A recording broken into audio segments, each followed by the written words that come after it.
Prepare yourself for Earthling Entertainment with your hosts, Joe and Ryan. Hello and welcome to another episode of Earthling Entertainment with Joe Wakefield and Ryan Lang. Hey, I'm Joe Wakefield. And I'm Ryan Lang. Woo! Yeah, so I told Ryan I wanted to start the show out a little bit differently because I felt like we were doing it the same way each time, and that's what happened. Not sure I'm a fan, but you know what? We're always trying new things here at Earthling Entertainment.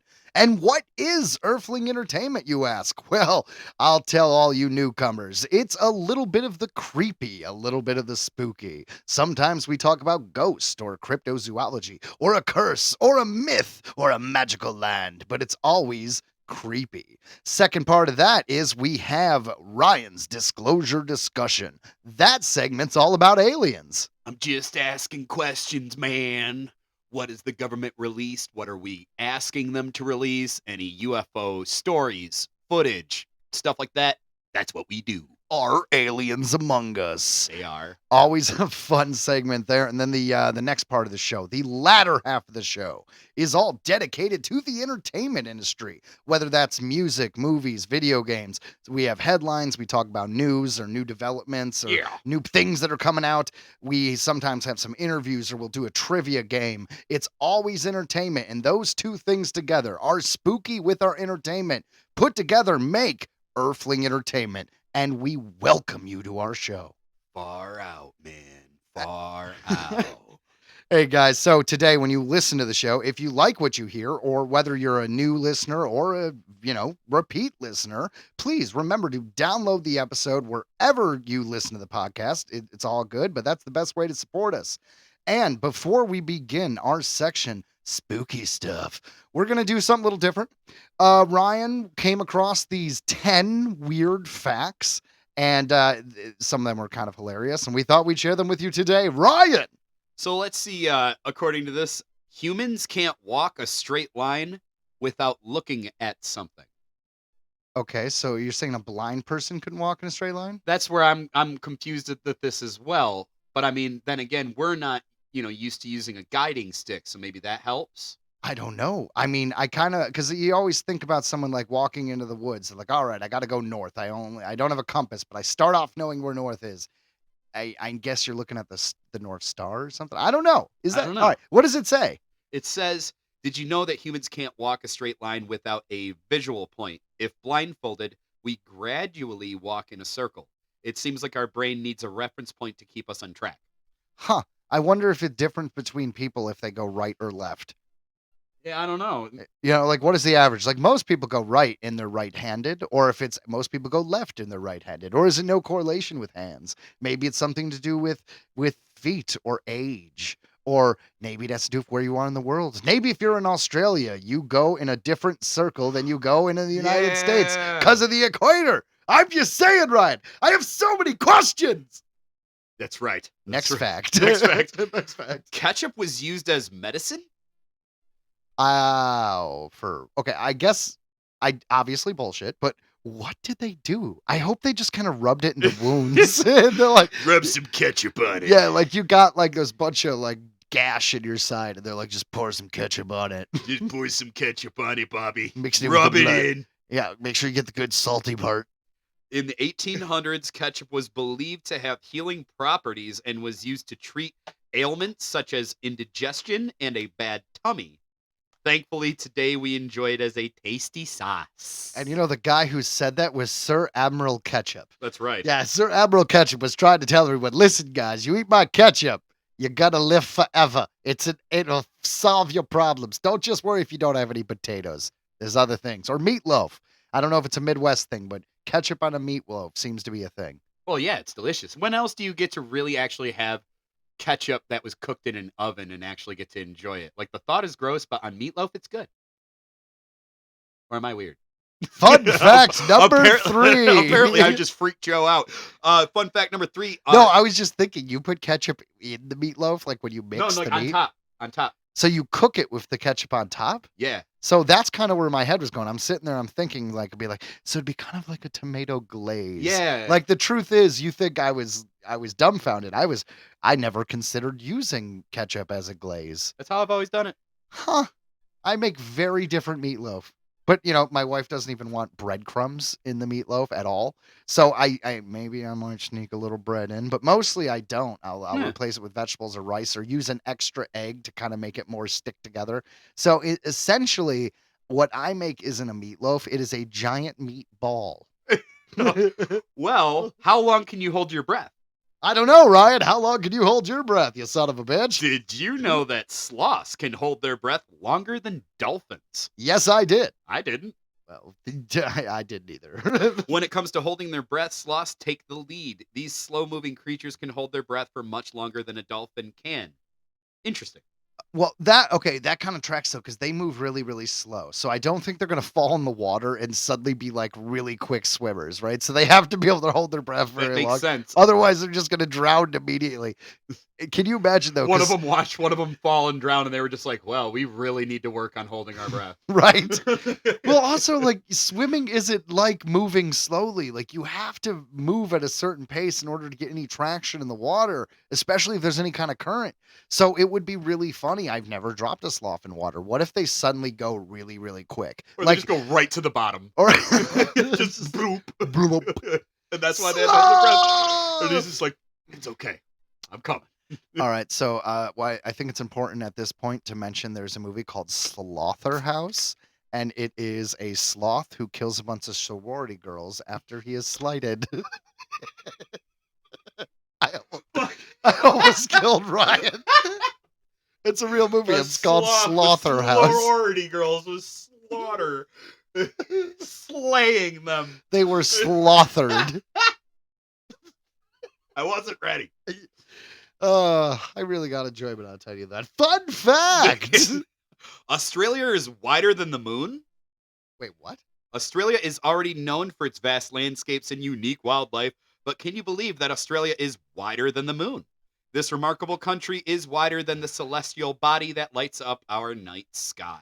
I mean, I guess that makes sense because you know that the moon is smaller than Earth, but I never really thought to compare it to a continent. Neither did I. That feels wrong. I mean, I understand that the internet says it, so it's absolutely must be true, but it feels incorrect. That's blowing my mind right now. So I'll go ahead and say I did find this on what's called funkidslive.com. So Kids. Well, no one lies to kids, No one right? lies to kids. I mean, come on, Santa, bro. Well, speaking of laughter, rats will laugh out loud if you tickle them. Well, let me tell you, Ryan, I have tickled rats. Have you? Yes, they called me the rat tickler for a while. I used to go into the lab and just give them a little bit of joy before they were forced to put on, makeup and stuff. Luckily, it was just a cosmetic lab, so besides looking like a bunch of dirty whores, they were pretty much unharmed. Well, Who did I piss off there, feminist or PETA? I don't know. All right. All I know is that, yes, I Sorry, have this, guys, it's called a joke. Yes, no, jokes are allowed. That's what we do. This is comedy. But it says rats laugh when they're tickled. It's true. Just like humans, they have tickler spots that can bring out their high-pitched laughter. It's so high-pitched, you won't be able to hear it. So how do we know? So how do we know? That's unfortunate because I kind of really can you imagine tickling a rat and just hearing like because goats sound like people when they scream. They What if do. rats sounded like people when they laugh? I'm So not- you tickle I a don't like laugh and it's just like I don't like it. I don't like it. Be like, hey Ryan, look at my rat, tickle, tickle. I'm like, oh my fucking God. Oh my god, you'd have to get like a bunch of rats and just have a weird routine where you make really bad jokes and then tickle your rat on stage. Suffer! How weird would that be? You'd be like an Andy Kaufman, right? It'd be like on Saturday Night Live in that first season when he comes out and plays the records rather than doing Yes. any other musical guests. You'd walk out and tell terrible jokes, and no one needs to laugh because you got your little rat that you're gonna tickle. You're gonna tickle your rat, right? I tell you, And just the process of continuously going back to the rat and getting this weird, authentically human sounding tickle that I just imagine would generate the laughs eventually. Yes. well, in speaking of a terrifying thing, Boeing The used plane, yes. the Boeing. Yeah. Let's face it, they're at this point F Boeing. I'm gonna go ahead and say it, F Boeing. Right in the caboose. So if I end up dead soon, you guys know who to blame. You know, you can see what plane you're flying on if you buy like an airline ticket. Like it says what plane it is. Good to know. Because I'll never fly Boeing. But anyways, that's just my opinion on top of this fact. Boeing used potatoes to test their in-flight Wi-Fi. What?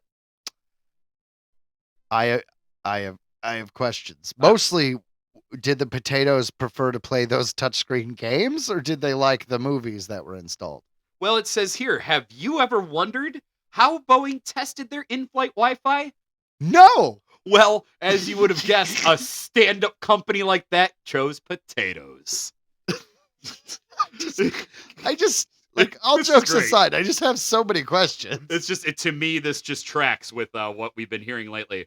The project is so potatoes reflect and absorb Wi-Fi signals similarly to human bodies. Okay. The project, so that's like another fact on top of a fact here. The project is even called SPUDS, which stands for Synthetic Personal Using fucking knew it was an acronym. Dialectic Substitution. The potatoes must have been sitting there for ages. At least they didn't get bored. Oh, because they got the shows and they watched the Family Guy. Right. So, speaking of poop. Yes, Ryan. Speaking of poop. Do you know that? Wait, hold on. We've moved on from these potato things. Yes, that's okay. it. No, we got to go back. I don't understand how a potato absorbing Wi-Fi signal. What are they talking about? It affects the human body the same way as it affects a potato. And how does that The signal, actually? it affects the signal because it's being absorbed. And so they need to know how strong a signal they need that will actually Get the whole plane? get the whole plane. Okay, so are there sacks of potatoes in each one of these seats, or is there one single potato? Because I'm pretty sure I'm bigger than a fucking potato. Knowing Boeing, they probably just tossed a French fry on each seat. They're like, that's fine. Dude, it'd be funny if they just like cut a hole. Wait, they don't need to cut a hole. It'd be cool if they just picked at a hole in the ceiling until it got big enough that they just poured a bunch of potatoes in there and filled it up that way. Oh, it'd be like a ball pit. It would be a ball pit for the rats. And then you'd be jumping around and you could jump in with them and start tickling them. And then they would laugh like, oh. I don't and you like would it. slay the crowd, Like Ryan. literally two terrifying things to me right now: human laughing rats and being on a Boeing airplane. It'd be all right, but what if the rat was like they Okay, just, if it was more cartoony, like real cartoony, If like it was- Roger Rabbit shit. I'd be more for that than just a normal ass human laugh, because then I'd think like I'm in some kind of witch story. Excellent, excellent. So I'm going to put a bunch of these rats in a Boeing airplane. So when it starts falling apart, we could tickle them and we could fall to our death in this really creepy laughter surrounding us. I don't like it, but I see where you're going with it, and I support you. Next fact. Speaking of poop, did you know wombats do cube poos? They poop in cubes? Brace yourselves for this hilarious fact. Hold on. There's something on. Do you ever think that if there is a grand creator of the universe, that every once in a while he got fucking bored? He's like, this is a duck-billed platypus because that was Wednesday and I was sick of it. And this, you know what? That thing's gonna poop little cubes. Give it a butt rope. Give it a butt rope. Brace yourselves. Unlike most animals, wombats produce uniquely shaped poos. Scientists believe it's because of how it dries and contracts in its body. At least they don't roll into the distance, so they just stay put. That's good. Yeah, but I'm imagining just like having the internal ability to like shape poo into Right. little cubes. Because that's what they're talking about. I'm sure it's involuntary. They're just kind of going to the bathroom. But how does it come out still in cube form? Is their butt a little cube? Like a little square? I guess like their innards, I guess. I'm to just it? saying poo is usually malleable, right? Like you could, if you wanted, not saying we have, but you could shape and sculpt poo most of the time if you're a healthy person and you don't have too liquidy of poo. So when it comes out, especially with the clinching at the end pinch off, how does it stay into a cube? So I guess wombats are pretty loosey-goosey back there. Just is able to kind of just clumber out. I just think it's right now. I'm thinking of everyone who's joining our show for the first time, and they're like, "What the hell? We are 15 minutes in, and they're talking about cube wombat poop." Welcome, It's a fact. Earthling Entertainment. We are on Earth, and that is a creature here. Can you imagine the confusion of like the first person to keep wombats? He probably thought somebody was around here, like molding the poos. Like, who is around here? No. Doing Get this? out. You'd have to get a second wombat because, like, once you've discovered that it was an actual thing that Eve did and he did it Oh, frequently, he had to watch. your next question is, do they all do that? Right. And then you think about like the dung beetle, that they must hate wombats. Like, come on. Yeah, what if that's it? It's like an evolutionary tactic to fuck over those beetles. Dude, it is. We figured There's it an out. ancient feud and they figured out how to give them The wombats versus the dung beetles. Listen, I like it. coming this summer from Pixar. Well, did you also know that your brain hides your nose? I actually did know this fact. Oh, yeah. But when you focus, you can see it. But then when you're not even thinking about it, you do not see your nose. But you totally... Your nose is in front of you, and Yeah, you would normally see it. Well, we should be able to notice it all the time. But we don't. Our brain edits it. Oh my God, it's kind of like filming, man. Because if you film 3D stuff, the seams, in order to like connect them all together, it's called stitching. But your brain does that automatically and like stitches out your nose. That's interesting. It is. You're right. That's a great way to put it. It says you can't see it very well because your brain ignores it through a process called unconscious selective attention. So even though your nose is right in front of you, your brain focuses on other things instead. I've constantly been told I have selective attention. Fact number 9. There is gold in your body. What? We all have a little bit of gold in us. The human body contains about 0.2 milligrams of gold, which is mostly in our blood. So in a way, we're all carrying around a tiny bit of treasure within us. Aw. Where did that come from, though? Like, are we born with that? Does that just come with our interactions? Is it like plastic? Because they say you have like a credit card's worth of plastic in your body just by living life and eating fish. Well, and we've talked about how the Anunnaki, that was the whole thing, that maybe They put gold in our blood to make us were- want to mine it for them. Exactly. It was put into us that we were literally, you could program DNA. So they literally programmed us to find gold to be this precious thing. And literally they're just going to come one day and slaughter us all and take it so that they can flatten it, so that they can use it for their atmosphere, so that they can continue on and we will all die. That is kind of really funny because, you know, in the movie The Matrix, the robots were basically using the electric signals from our brain to our bodies as like batteries. And that never really made sense. It's kind of the same thing where the Anunnaki would they made a bunch of humans just to take the gold from our blood. Yeah. Wouldn't it be funny is like on their way, like... By the way, hold on. Can I just finish my thought real quick? Yes. The reason why I bring that up is in The Matrix, do you know initially that they were talking about our brains having processing power? And initially it was going to be the machines were using our linked consciousness as like memory and processing power. And it had nothing to do with battery kind of thing. But the studio was like, we don't think the normal people are going to understand networking and processing power. So just say they're batteries. Yeah, that makes sense. That tracks. Because that was late 90s. That was 99. That was 99. Yeah. I mean, people were definitely not as computer savvy, the average person, I'd say. It was a lot easier for just to have Morpheus with a battery in his hand being like turning the human into this. Yeah, that was a real visual thing. They're like, all right, dumbass, if you Literally. can't understand what's happening, we're going to say it. I think you hit the nail on the head, dude. Like that's exactly why they did that. Yeah. That's hilarious. But no, I imagine like the Anunnaki, like they're on their way back, like it's evil. It's like they're coming to kill us all. And like just like they have Frank at the fucking helm and he wasn't paying attention and they got hit by an asteroid and that's why we're continuing peace. Like we Ooh, that'd be should have been, interesting. they just got hit by some kind of catastrophe. Well, they say that the Anunnaki are from a planet called Nibiru, which is the 9th or 8th, whatever planet in our solar system. And it's got a weird oval, elliptical kind of rotation around the sun.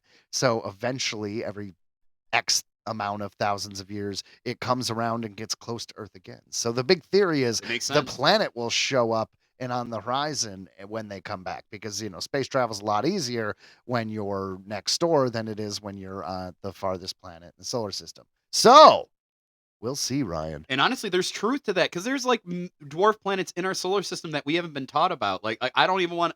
That's for another They time. speculate. They speculate that there's planet X due to they're basically mathematically, because of gravitational properties and all this other things that they are observing. They don't see a planet, but they see what would be considered a footprint of a planet. Like they can't say it's there, but gravity and everything else points to a heavenly body out there. Planet X. Is it Nibiru, Ryan? And I heard of another one that's like kind of like a roaming one that's like, I believe it's called Siri, and that's another one. And Sirius is its own system, right? But this rogue kind of like dwarf planet that's within our solar system, allegedly. Let me actually, I'm gonna do some research on this, but I believe it was called Siri. Go ahead and check me on that, guys. But I'm gonna continue on. Joe, do you like peanut butter? Fact number 10. I love peanut butter. Ryan does love peanut butter. When we were kids, because we met in like 6th grade, so we're middle school, maybe early high school, spending the night at each other's house. When I went to his house, he used to have a giant jar of peanut butter on the headboard of his bed, because it had space. It was a shelf. Yep. But it was open and had a butterfly knife. I knew you were going to say this. And Ryan used his crusty peanut butter butterfly knife for everything he needed to put peanut butter on. And I just respect. It gave me immunities. Anyways, did you know peanut butter can be turned into diamonds? Well, anything can, right? It's just carbon under pressure. Right. Yeah. Through a scientific process called high pressure, high temperature synthesis, peanut butter can be transformed into tiny artificial diamonds. Yeah, no, that's a shitty fact to go out on. I feel like everyone knows that. I was going to say, like, the rest of these were pretty good, though. But yes, so there you go. There's our weird 10 facts for the day. That is definitely not how we normally start the show. We usually have some banter, but you know what? I enjoyed it, Ryan. That was actually call. Funny, yeah. Like I said, it's for the kids. Because that was a very kiddie article. It's literally from that website. I don't think that was for the kids. Oh, yeah, not what we had to say. All right. Now back to your normal programming. Here is our first segment, which we like to call Spooky Stuff. Tiamat, the many-headed dragon. Tiamat, in ancient Mesopotamian mythology, the primordial goddess who was the personification of the Salt Sea and the mother of the gods. She was also associated with the chaos of creation. Tiamat and Apsu, the personification of the fresh water beneath the earth, are the source of a family of gods with whom she eventually went to war. All right, guys. So this is like one of those real creation myths. Like before there was anything, there was this one goddess, Tiamat. And eventually, creates everything else due to the children and what eventually happens to her. And that's kind of the idea. It's a very cool Mesopotamian goddess, we should say. I want to say I've heard like this whole story before. You probably have.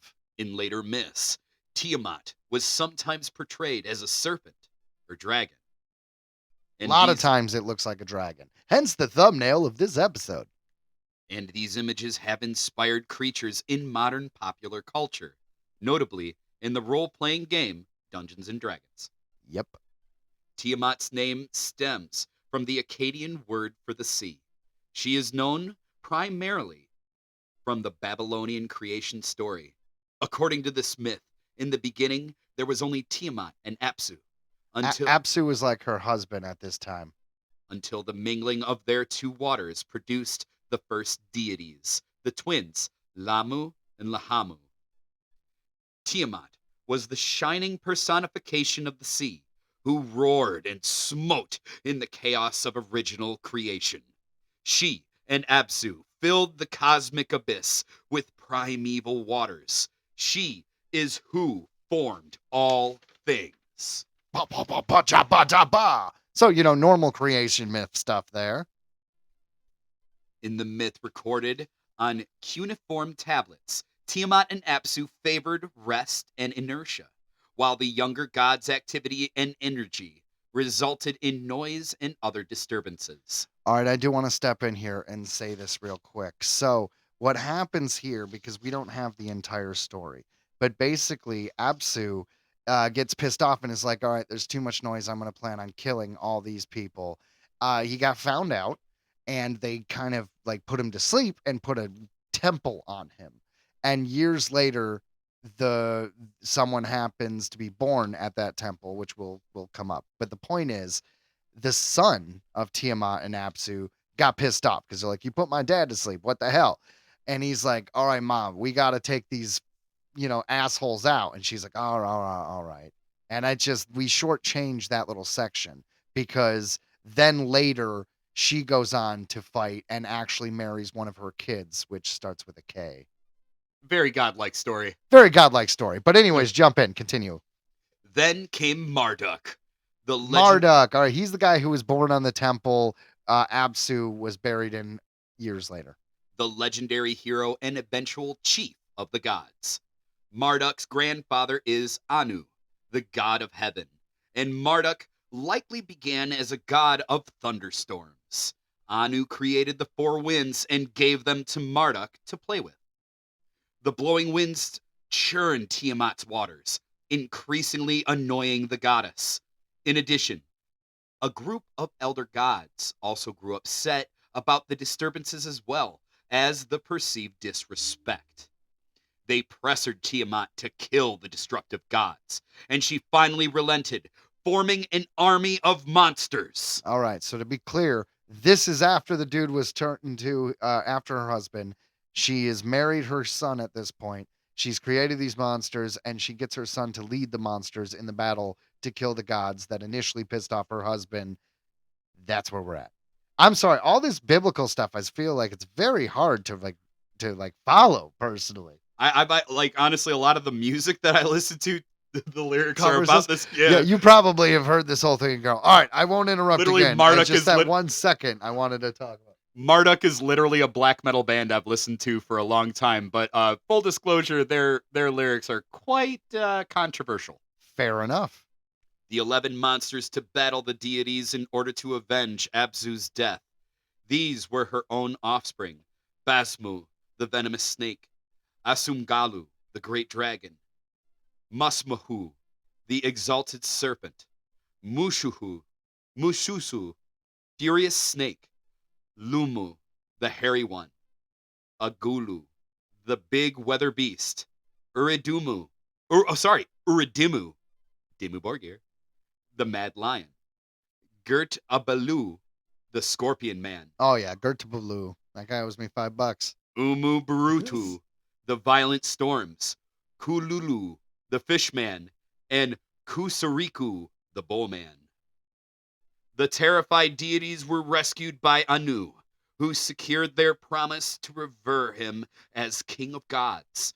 He fought Tiamat with arrows of the winds, a net, a club, and an invincible spear. And the Lord stood upon Tiamat's hinder parts, and with his merciless club he smashed her skull. He cut through the channels of her blood, and he made the north wind bear it away into secret places. Slicing Tiamat in half, he made her ribs the vault of heaven and earth. Her weeping eyes became the sources of the Tigris and the Euphrates. Her tail became the Milky Way. With the approval of the elder deities, he took the tablet of destinies from Kingu, installing himself as the head of the Babylonian pantheon. Kingu was captured and later was slain. His red blood, mixed with the red clay of the earth, would make the body of humankind, created to act as the servant of the younger Agigi deities. Yeah, so Kingu, that is Tiamat's son, who she ended up married and became her consort during the battle with all those monsters. That they clearly lost. The principal theme of the epic is the rightful elevation of Marduk to command over all deities. Tiamat's physical appearance is uncertain, though there are some vague descriptions of her in the Enuma Elish. Enuma Elish. Thank Yeah, you. that one's really hard. Thank you. She is depicted both in the form of a woman and as a body of water, and at one point is said to have a tail.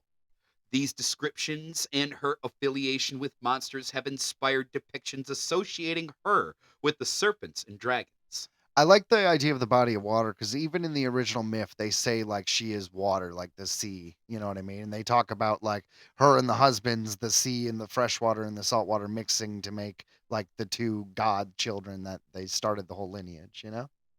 I do, and I'm a huge believer in dragons. I really do. They're just depicted around the world, throughout history. How the heck did it not really? Someone saw. They were there.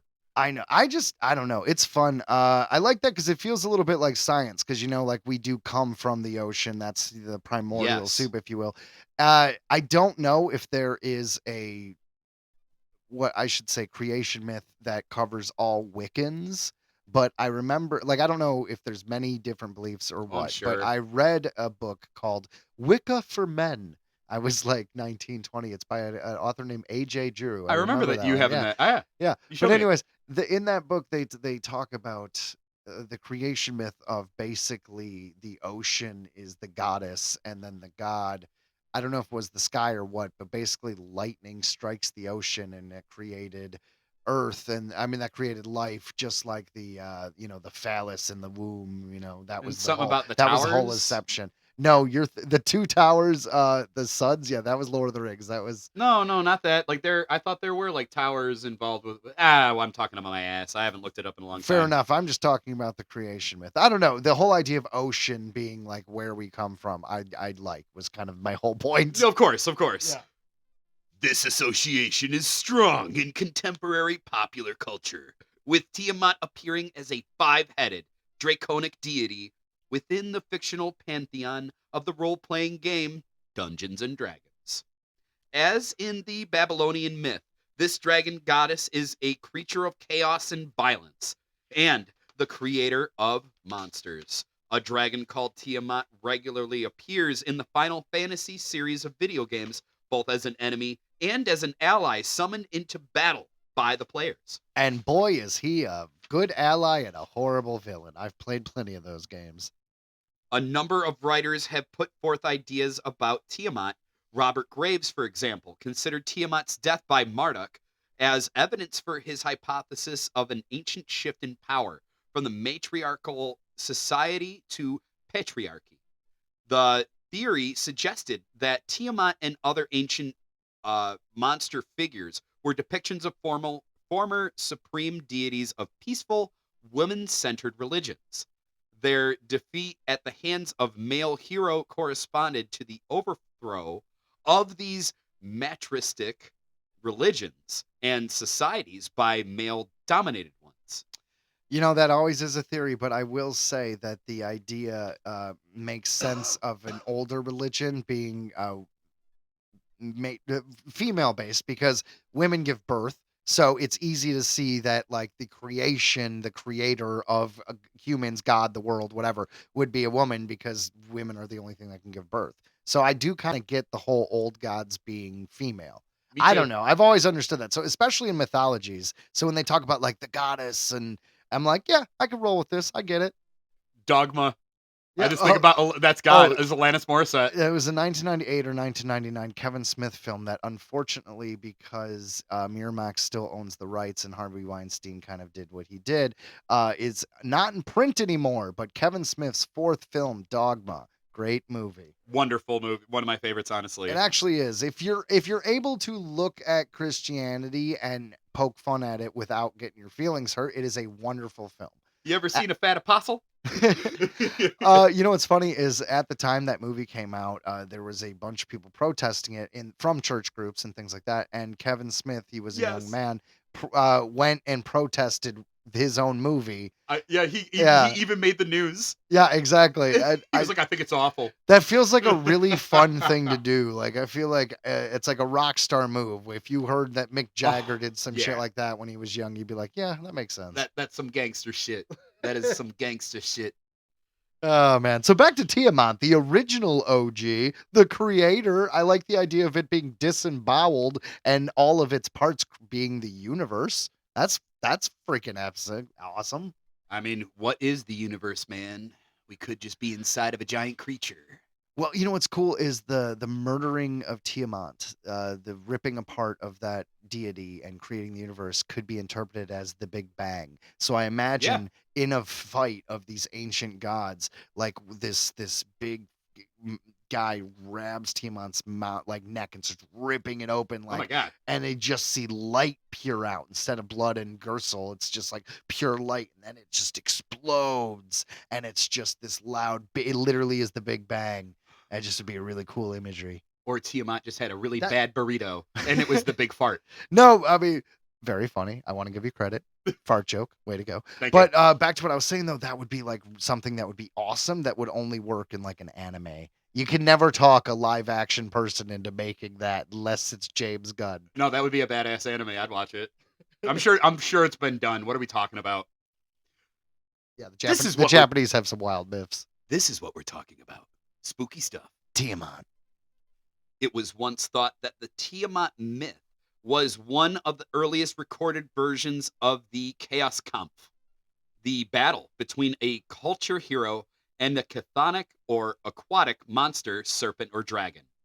The Chaos Kampf motifs in other mythologies, perhaps linked to the Tiamat myth, include the Hittite Iluyanka myth, and in Greek tradition, Apollo's killing of the python as a necessary action to take over the Delphic oracle, and to Genesis in the Hebrew Bible. Yeah, basically the whole passing of the torch of I've killed this serpent creature that now moves us on to the next phase of the universe, whatever that may be. Just screams like, yeah, like Greek mythology to me. Like there's always there's always sea serpents, different kinds. And I think that was just them like trying to describe like they never came back. Oh, I heard the tale. Must have been the Kraken. Must have been the Kraken, or it must have been sirens. They look like beautiful women who sing you to rocky shores. Did you hear the theory where they were like mermaids were actually just like whales or something? Manatees? It I was believe. manatees. And it makes sense because they're super friendly. They would come up. Yes, but like how drunk do you have to be or malnourished where you're just it's a beautiful woman and be like, sure, bud. Even if you like bald chicks, that is not a woman. I don't think sailors saw the age of 30 back then, dude. Like I think pirates or what have you, like as far as we understand it, scurvy, all that, it was terrible. It was terrible conditions. just awful. Like all those movies I'm are not so s- romantic, but everybody stunk. It's like you want to go back in time. Can you imagine like a 15-year-old girl when the Pirates of the Caribbean came out? It's like 2004, and she's like, "I want to see Jack Sparrow," and she like just magically appears, and he just shows up, and he's all dirty and missing teeth, and he's just, "Hello, I fucking drank rum, and I'm gonna kidnap you for nefarious reasons And he's we got- won't talk about." And he has syphilis.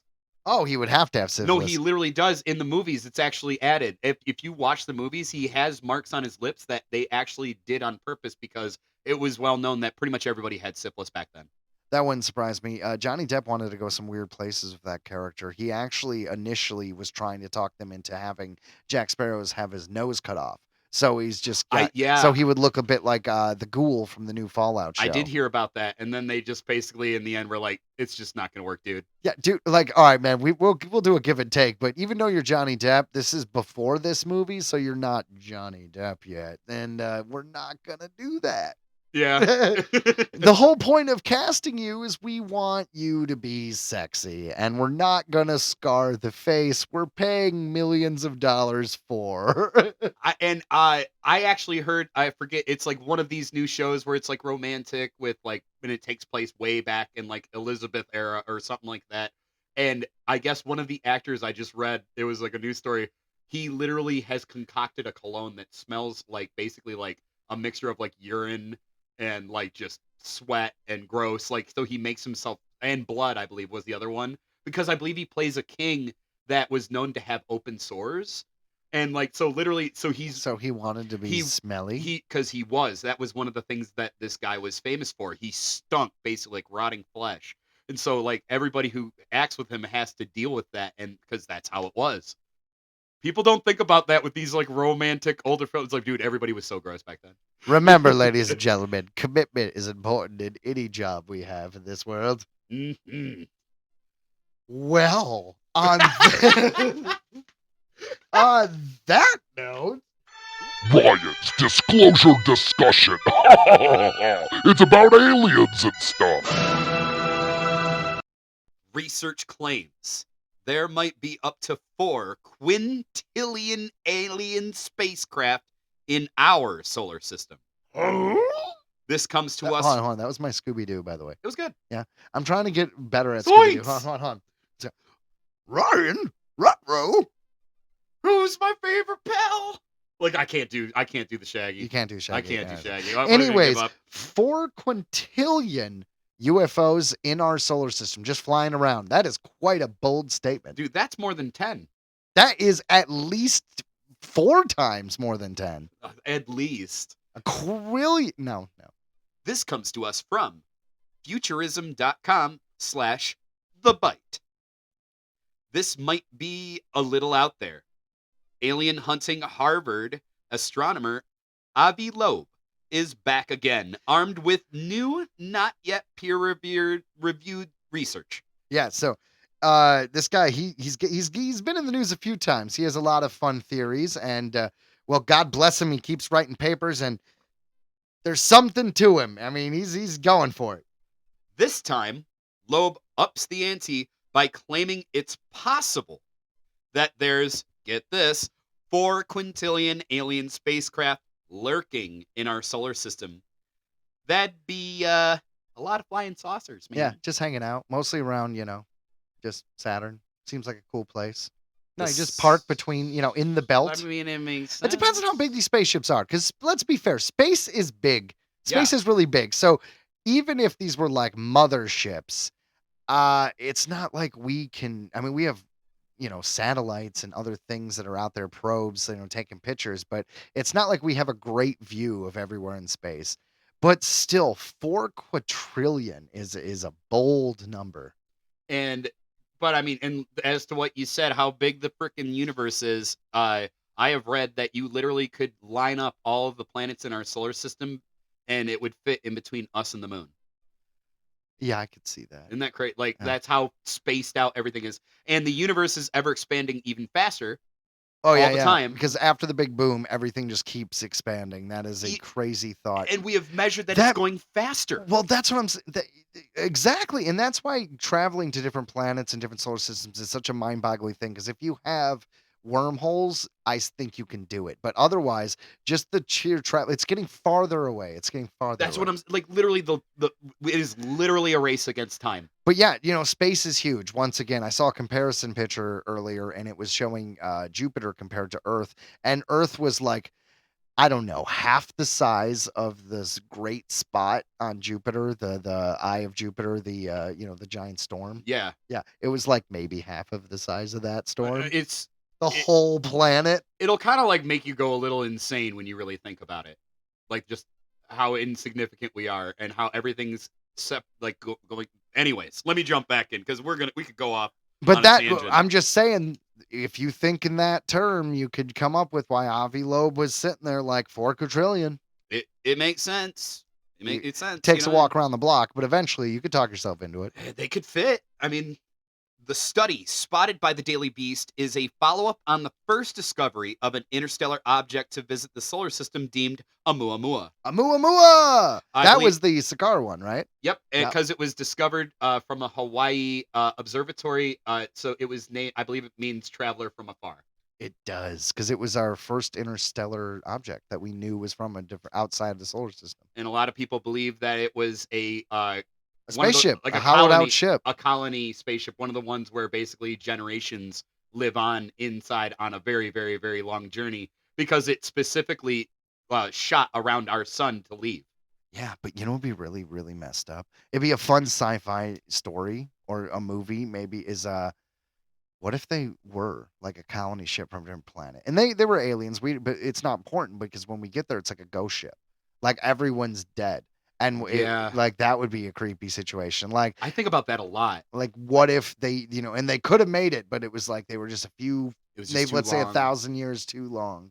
Yeah, and they obviously could have mapped to our star to use it as a, through whatever AI, navigation systems that could, they're like, okay, we're going to go around the star. They couldn't possibly know that we were here. You know what I mean? They could have been so far away. So it's just like they had no idea we were even here, even if they were alive. Science. Okay, jumping back. By all accounts, Oumuamua was a very weird object, the nature of which scientists are still hotly debating. Speculated to be a cigar-shaped, it sparked tons of debate on whether or not it was an extraterrestrial visitor, which it was, in my opinion. I think it's funny that they don't just say it's like a cylinder. They're like, no one's gonna know what a cylinder is. Say cigar. That's why I all the agree. dumb fucks I've will know what always it will thought know that. what it looks like. Thank you, Joe, for actually shining a little bit of perspective on that, because I honestly always thought that was weird. I'm like, why are we still calling it cigar? That's so weird. But What you're if right. they- what if Idiots they- back then wouldn't have understood. Well, what if they were pandering even worse and they were just like, it's called the Red Bull can?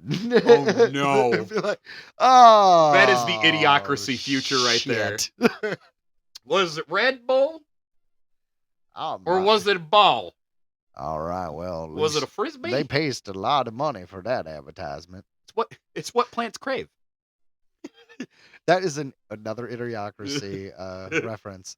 I can't stop. Brondo is what plants crave. It was great. I can't stop. I can't stop. Alien Armada. Loeb isn't outright saying Oumuamua was aliens per se, but he Per se. per se. But he is saying we should be open to that possibility in light of that outlook.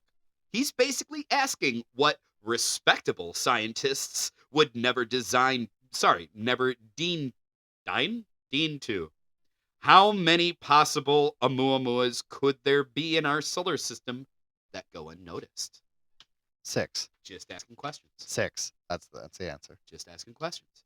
First, Loeb and fellow Harvard astronomer Karzan Ezel looked at how many interstellar visitors we've already spotted. One can use recent rates of detection of interstellar objects and known capabilities to estimate the density of similar objects in the solar neighborhood. The astronomer. Wow, you really are having a trouble of saying these words. I don't know why. But basically, wrote. there's like 4 other interstellar objects that have happened since Oumuamua. That's what's going on. Ryan's gonna take a sip of water and try to remember how to read.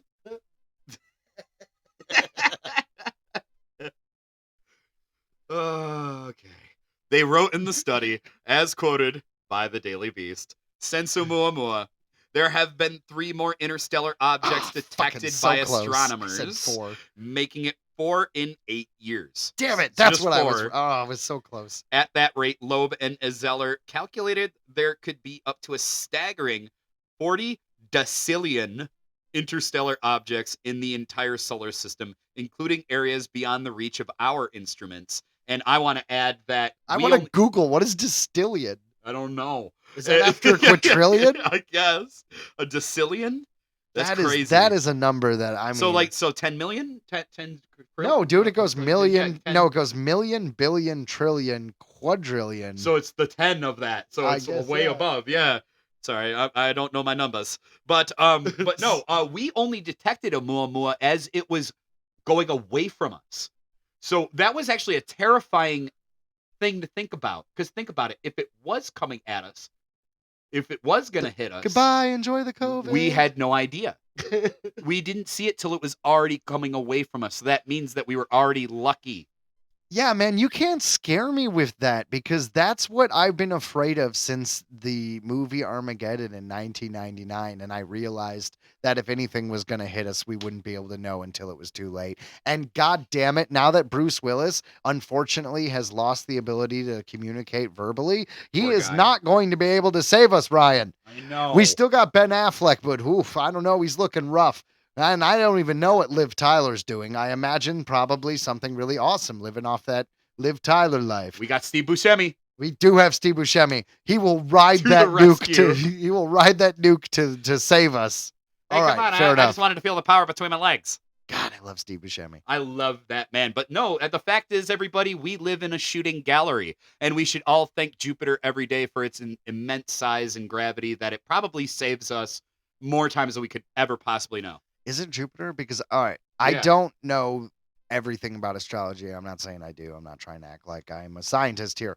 But all right, so after Mars, isn't there the asteroid belt before we get to the next planets? I honestly don't know that one. All right, I think so. And if that's the case, that's the scary thing, right? Because anything that hits that asteroid belt launches stuff at us. And they say that we're surrounded in our own weird radiation belt that's really a problem. No, the iosphere? Yeah, Yeah. like that's a big problem. Why is that a So, problem? well, it's That's just what saves us from rays and all this other weird space stuff that could kill us. it's a problem breaching it to go into like to go to Mars or whatever, to leave it is I do not think you're thinking of the same thing. Are you talking? probably not. Are you talking about the Oort cloud? It could be. I All just right, know so that there's a heavy radiation. outside of our solar, oh, okay, we are talking about something different. But I was talking about outside of our solar system, we're surrounded by a bunch of rocks.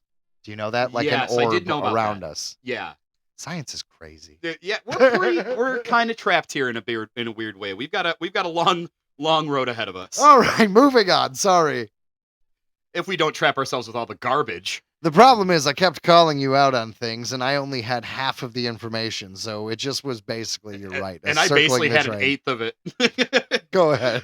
That number is brought down to the more humble 4 quintillion figure. Yes. Yeah, humble. When limiting the scope to the habitable zone near the sun, which is potentially exciting since if some of them are aliens, they'd be easier to detect. Some of Loeb's theories are boundary pushing, but he never fails to raise some fascinating points. Even if the majority of 4 quintillion interstellar objects turn out to just be bits of space rock, which Loeb admits is likely, that still leaves quite a bit of room for some of them to be alien spacecraft. Fingers crossed, at least. Here at Earthling Entertainment, we believe it. We believe. Yeah, I do think it's funny that he's just saying a lot of shit out there. Some of it could be spaceships. You can't prove that it's not spaceships. So some of it, like, that's kind of his It argument. could be. All right, so the asteroid belt is it orbits of Mars and Jupiter. So it's in between Mars and Jupiter. So I was correct. Yeah. And I think so were you, because it's the asteroid belt is right by Jupiter. Yeah, and like I said, So it's- everything's yeah, getting sucked away from us rather than going closer to the sun. we're so lucky. So, all right, fair enough. Okay, so see, people, we didn't have 100% of the facts, but we did know enough to not be complete fools. Jupiter. Oh, man, so lucky you, because we have another section of disclosure discussion. We just thought we'd throw a little extra salt on there. We want to give it a little bit of flavor. Here you go. Article number 2. Aliens might be living among us, disguised as humans. Harvard study claims. Boy. Here at Earthling Entertainment, aliens in disguise have been a hot topic the past few weeks. Heck, So past few get your months. trip pants. Now, thanks to this article and your trip pants from HindenstonTimes.com, we're going to expand a bit further on those ideas. A new Harvard study claims that aliens might be living among us on Earth disguised as humans. The paper, The Crypto-Terrestrial Hypothesis, a case for scientific openness to a concealed earthly explanation for unidentified anomalous phenomena, Yeah, we're open to it. explores various theories about these extraterrestrial beings. The study by Harvard University Human Flourishing Program also states that UFOs and UAPs are spaceships that visit Earth. Do aliens live among us? Here's what the new Harvard study says. Do they? I hope the answer is yes. I'm just saying, I don't want an alien race that wants to take over the planet or kill us or harm us in any way to exist and be out there, even though it's probably likely. But I do like the idea of a world like Men in Black shows, where it's just a bunch of aliens that happen to live on Earth and are just going about their business. I just wish, if that was the case, that it would be open and we could all live in this like early 2000s sci-fi channel kind of movie. Where it's just like Star Trek, where everyone's just kind of doing their business. Like, oh, what's up? Yeah, my neighbor, he's a Cathorthian. They're cool. They're fine. Helps me with the plants. His species are really good at gardening. You know what I mean? It's just like, it's the same thing as just being like, oh, he's a white guy. I don't know. I just think it'd be cool. So Jonan Visquez was just insanely ahead of his time with Invader Zim just having a house. And Holy crap, Ryan. That, I don't even know if that counts as a reference. That was quite a walk around the block. There is no connection. Well, he was a crypto alien. He was living among us as a human. He even had contacts. Well, to be fair, the crypto terrestrial is something that developed from Earth. He was from a different planet, so he definitely was an extraterrestrial. But you're right. He did blend in in the neighborhood with robot parents in the house. I guess that's the connection, the dots that I made over here. Sorry. Anyways, let's listen to the people from Harvard. The study brings forward the idea that UAP may involve forms of non-human intelligence that are already present in Earth's environment in some sense, existing alongside us in distinct stealth, per New York Post. It pushes 4 theories on aliens. A. It's a theory pusher. Human cryptoterrestrials. A technologically advanced ancient human civilization that was destroyed long ago by disasters like floods, but continued to persist in a remnant form. I love that. That's the Atlantis theory. Like underground. That's the one that I believe. Yeah, it's whatever. It's basically a pre-Diluvian society. You know what I mean? Like if you're a fan of the Final Fantasy franchise, Final Fantasy VII, these would be the ancients. Okay. Yeah, and I remember there was a long time. I follow the YouTube channel Secure Team 10. He does a lot of extraterrestrial and weird stuff, kind of like what we like to do here. Sure. And one of his favorite things that he would cover were weird booms that would happen all the time, and everybody would say it sounded like sonic booms, but happening underground, like as if there was like some kind of construction happening underground. Sure, it was like seismic activity, right? And no one would explain it. There was never a lick of explanation ever. And there were multiple for a long time. Well, there's a lot of weird things. There was this weird sound that you could hear in Canada and in the Detroit area, and that some people speculate was coming from Zug Island, but it was just this loud, like, pitch buzz that, like, everyone heard for a while. I remember that. Yeah, there's a lot of weird stuff. There's always a smell. But There's I don't think always a I don't smell? think I yeah, but I don't think That's something else, Ryan. That's Zug just, Island is literally an island of garbage.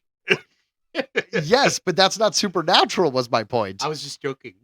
It's I was just saying there was a smell, but not a sound. Well, that was all I was saying. Excuse me, Ryan. Excuse me. Hold on.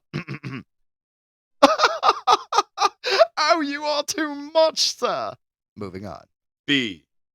Hominid or theropod cryptoterrestrial. Oh, yeah, sorry. That was A. This is now B. We talked for a while. The descendants of ape-like hominids or unknown intelligent dinosaurs that were part of a technologically advanced non-human civilization consisting of a terrestrial animal that evolved to live in stealth. A lot of people do this in sci-fi. I love the dinosaur people, right? Like they evolved either underground or in space, and it's like, this was our planet first. Well, I mean, maybe that's where reptilian maybe origin. That is a common theory to where reptilians may come from. Right. So from right here. Also, when we say reptilian, a lot of people make the mistake of thinking that we're always talking about one alien race. There are several alien races that have been described as more reptile looking in nature. So we say reptilian as a catch-all, but that doesn't mean one equals the other. But they usually are the malevolent ones. Well, I guess traditionally, I don't know if is there a single reptile that does not eat meat? Like I know I know lizards and stuff will eat lettuce and things, but they also eat bugs. Right. Is there a single non-carnivore reptile that we are aware of off the top of our heads? No. No? I mean, there might be. We got to Google it, but all right, continue. C. Former extraterrestrial or extratempestrial. Ooh, never read that before. Cryptoterrestrial. The Harvard study notes that such beings may have arrived on Earth, like Zim, from space or from human future, respectively. From the future. Respectively. We all had sex until we were one gray color, and then we got bald because we were in space, and then we got skinny because we had technology and didn't have to work out and had smaller frames, and ended up being the Greys. If you like that theory, check out our episode called The Alien Greys and the Bootstrap Paradox. Just the Ant-Men, dude. They're Ant-Men. I do like that that the Greys have kind of a leader, and it's usually like a mantis version of the Greys. Yeah, and we saw that in that one movie that came out that we did like a little review on. I love what you're saying. Yeah, we saw that one time in that one movie. No one knows what we're talking about. I knew what you were going to know. I do know. It's No One Will Save You. Thank it's a you. Hulu exclusive Forgive film. me, it's just the name didn't stick with me because to me it didn't match the film. That's just my opinion. Fair enough. But I remember the film. This adds that they conceal themselves in stealth and most likely on the moon for the former extraterrestrial or extraterrestrial. Yeah, another the Under the Ocean is another one, right? Like there's that what they believe might be an alien base off of Catalina Island in California. Could you imagine being those aliens that stumbled upon us? Like, holy crap, this place is sweet. Like, I mean, right? Like compared to the rest of the freaking what you probably run into, we got it pretty good here, everybody. They got water, they got oxygen. What is this? A cantaloupe? Oh. Can you believe the fruits? Don't get me started. Or D, magical crypto-terrestrials, according to the research paper. This is a Harvard guy, and he's like, there might be magical aliens, and I am not a Harvard graduate. What the hell, guy? We're just asking questions. I just think it's funny that. No, I agree that this is funny that I get wasn't. to a point. Listen, there might be magical aliens. I'm just saying. I wasn't expecting it. All right, magical crypto-terrestrials, or the CTH4, are entities best described as earthbound angels. Their examples include fairies, elves, or nymphs. Ooh, so it's like Gandalf. Okay. Yeah, right? It's Gandalf the right. White. We got Radagast the Brown. We got those two other ones that went off to Asia and we never heard from again, but apparently exist in the Tolkien universe. All right. Don't forget about, what was his name? Saruman? Yeah. Oh, yeah. Saruman. Saruman. I know my wizards. You do. The paper reads, the author became increasingly aware of the depth of evidence and the theory that also tentatively supports another ultra-terrestrial explanation. The crypto-terrestrial hypothesis, our focus here, which holds that UAP may reflect activities of NHIs concealed here on Earth and its environment. Ooh. So, yeah. Basically, it seems like, and I don't mean to disparage anyone because this is fun, but this guy is at Harvard. I'm sure he's very well educated. But he basically said that there could be aliens in every form that we've heard of aliens, and kind of were like, it's possible. And like, that was kind of his paper, right? He's like, and you know what? Even fairies and ghosts, all that shit could be aliens. We'll call them magical terrestrials. It's fine. Don't worry about it. Then we got the ones that were humans, but they was a more advanced society. Then we got the ones that were like kind of dinosaurs or more like sloths, and they had their own society. You know, it's just, I went to Harvard. To Harvard. No, I joke, but seriously, all of those theories are a lot of fun. Yeah. And let's be honest, we know that there are unidentified flying objects out there. There are UAPs, or, unidentified aerial phenomenon. There are these things. We know that. The question is, what are they? Some people believe they're aliens, us from the future, all these different theories. So every one of these things are valid, because until we know what these strange things are that we do know are happening, until we know why they're happening, then all of these possibilities could be a thing. Honestly, like, all these track for me. I like how he tiptoed kind of around interdimensional. He didn't even want to talk about that one. That's true. That's the one he didn't cover. Yeah, that was the one that I was like, I thought that would come up, but I guess I understand, because there's probably just so much to that that he was like, I'll just stick with these. I got to be honest. I'm writing a script right now, and there's a character who is interdimensional, and it's just kind of like a throwaway. I love the idea of just like, oh yeah, we're like another Earth, but on a different frequency. Yeah, I'm just gonna tune out now. This is... I don't want to be on this planet. Luckily, I have this handy watch. Twist a knob and it's like the same Earth, except like the planets, the plants are blue or something weird. That's what you do. There's a show called Fringe. I like to think of it as the 2000s X-Files. Fringe is a great show. Lasted 5 seasons. But anyways, they had a run-on story where they were hanging out in alternate dimensions. One alternate dimension. And that's what they did, is in this alternate dimension, the Statue of Liberty was gold, and there was a lot of Zeppelins. Like that version of history adopted blimps in a big way. And it was a really good thing. And I just love that story. So you're right. Fuck this guy because of all these theories. And he didn't cover the goddamn interdimensions, Brian. I'm sure, like I said, I think he was just like, I'll just stick with these. These are easier than going down that road. Oh, yeah. You don't want to go down that road. We had to do it. I had to bring it up. The old man who always warned you in the horror film to not trap. Don't go travel. It's a cursed land over there. Don't bury your pet in that cemetery. Don't open that camp. That is a death curse on that camp. Oh, man. Well, and with that, we are concluded with the first half of the show. Strap in for some entertainment stuff. Check it out, bro. Yo. No, that was a little bit of improv for you. Yeah. It was well done. Considering I'm not the musician, I say I deserve at least credit. Where is my participation ribbon? Right here. Earthling Entertainment special report. So it looks like Justin Timberlake just got arrested for a DWI. So it looks like he's not as perfect as everyone thinks. You see that, Becky? All right? He doesn't have to be the standard of every guy. And maybe you're holding up old boyfriends to unrealistic expectations, and you can go take a walk. Take a walk around the block, sister. We don't need you no more. Damn you, Justin Timberlake. You have finally fallen. Hooray! This has been an Earthling Entertainment special report. And now, the moment you've all been waiting for. Music mumbles. Ariana Grande once told a young fan that Jeffrey Dahmer is her dream dinner date. I have questions. I have questions, too. This comes to us from entertainmentweekly.com. Uh-huh. So it's actually a legit story, which makes this even funnier. Ariana Grande had a true crime obsession, just like everyone else, but she once made the mistake of letting that slip to her young fan base.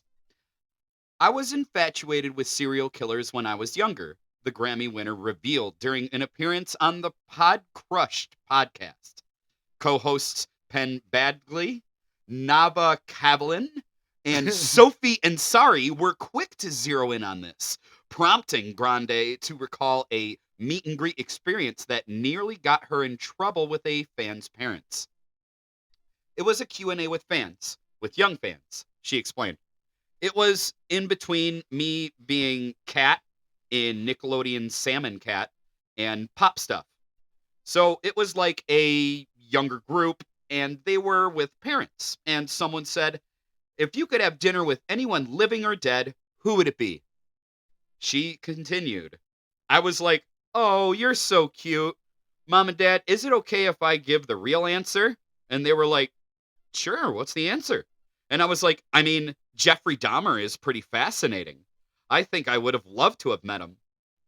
Maybe with a third party or someone involved, but I have questions. Yeah, it's a good thing that she demanded a chaperone. She didn't want to be eaten herself. Now, Ryan, besides the fact that this is really weird and a total red flag, who would you like to eat dinner with, anyone living or dead? And that's a real question. Oh my goodness. Oh, yeah. Jack Black. Jack Black, really? That's like, yeah, because he just hits all the I love his music. I love his acting. I love his voice acting. I think that would be great. Just hits all cylinders for you. Yeah. All right. And he's hot. Oh, saucy. Just saying. Obviously. No, for me, strangely, we both just are like fat white dudes. Kevin Smith. Yeah. Now, granted, he's lost a lot of weight, but that joke still lands, I think. And he doesn't smoke weed anymore, which is totally cool. Good for you, dude. Well, he said he smoked for like 15 years, so the next 15 years he's gonna drink. People have standards, Ryan. Standards.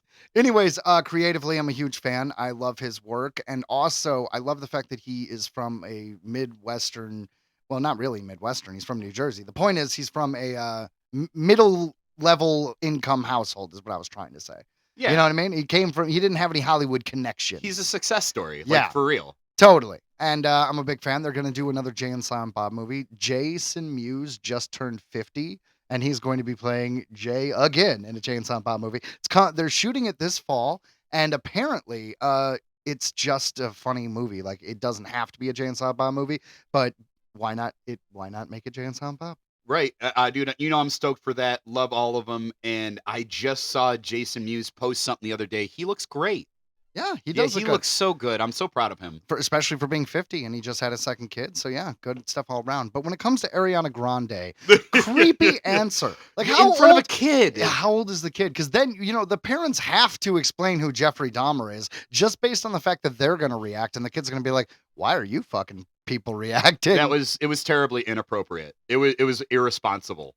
As a role model, that was an irresponsible answer. I'm going to be honest, that's just how I feel. Like, do I think this is like the worst thing ever? No, because let's face it, with the new show that came out, everybody knows that actor. He's been in tons of things. So I'm sure it's hard for kids to miss that actor? happened. Jeffrey the Dahmer? actor who played Jeffrey Dahmer, that. Yeah, but she wants to actually meet Jeffrey Dahmer, not Evan Peters, the actor. Right, but what I'm saying is it was so popular that it would be hard to shield your kids from hearing about it. Dude, Jeffrey Dahmer was a huge story when it came out. Also, South Park had Jeffrey Dahmer. Jeffrey Dahmer's been all the way around. It wasn't just that Evan Peters. That's not the point. The point is, creepy answer. And how old was she? Because if she was just about to get into Sam and Cat, she was definitely under 18, right? Mm-hmm. So it's like a 15-year-old girl being like, well, then that makes sense. She didn't know. I want to eat with a cannibal. Yeah, she didn't know any better. I don't know. It sounds like the kind of. I met a few of these people when we were in high school. I agree. Saying, yeah. Yep. Those are our people. While this answer earned Grande a laugh from the Podcrust hosts, she hints that the adults in the room were far from thrilled. Yeah, that wouldn't be. I'd be like, oh, thanks. Now I got to tell my 8-year-old what cannibalism is, you bitch. The parents were like, we'll explain it later, sweetie. And I was like, I'll just sing Problem and go home. Whatever that means. I think she probably has a song called Problem. And it sounds like her problem. Yeah. Although Grande won't get the chance to break bread with Dahmer, she's already achieved the next best thing, starring in a music video with Evan Peters, who earned an Emmy nomination and Golden Globe win for his performance as the serial killer in Monster, the Jeffrey Dahmer story. The American Horror Story alum may have shed his frightening persona for Grande's We Can't Be Friends, Wait for Your Love video.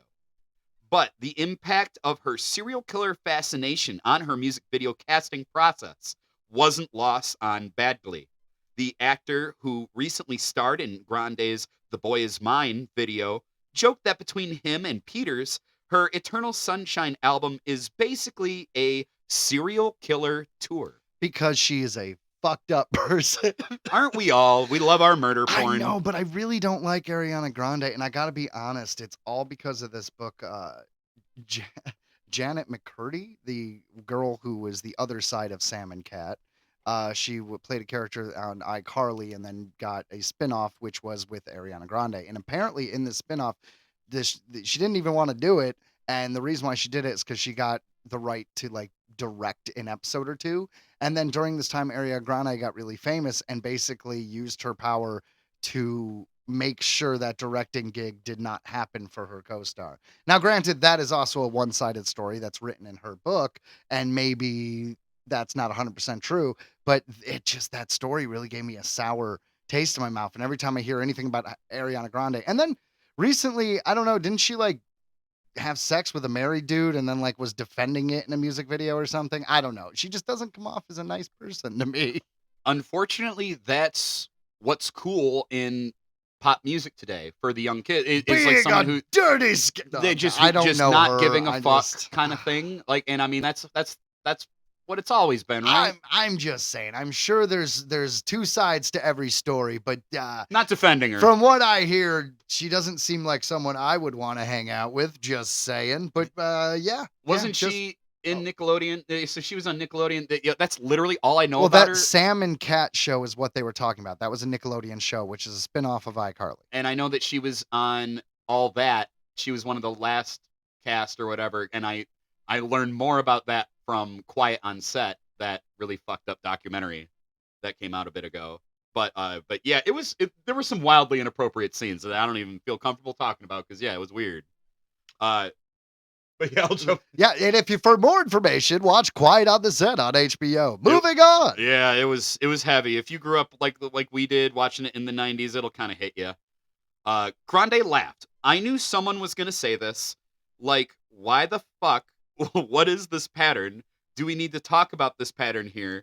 Maybe there's something to look at. She joked, adding, no, I'm kidding. Nope, she's not. She's a psychopath, and I bet she's eaten at least one fan. At least. No, I'm serious. She's that kind of rich and powerful that if she accidentally killed someone at a party, you know she's got enough people who make millions of dollars off her that may or may not cover it up. And I am almost 100% sure that she has leveraged her power to eat the flesh of a human being. And I base this on no evidence, all speculation, so it must be true. Good God.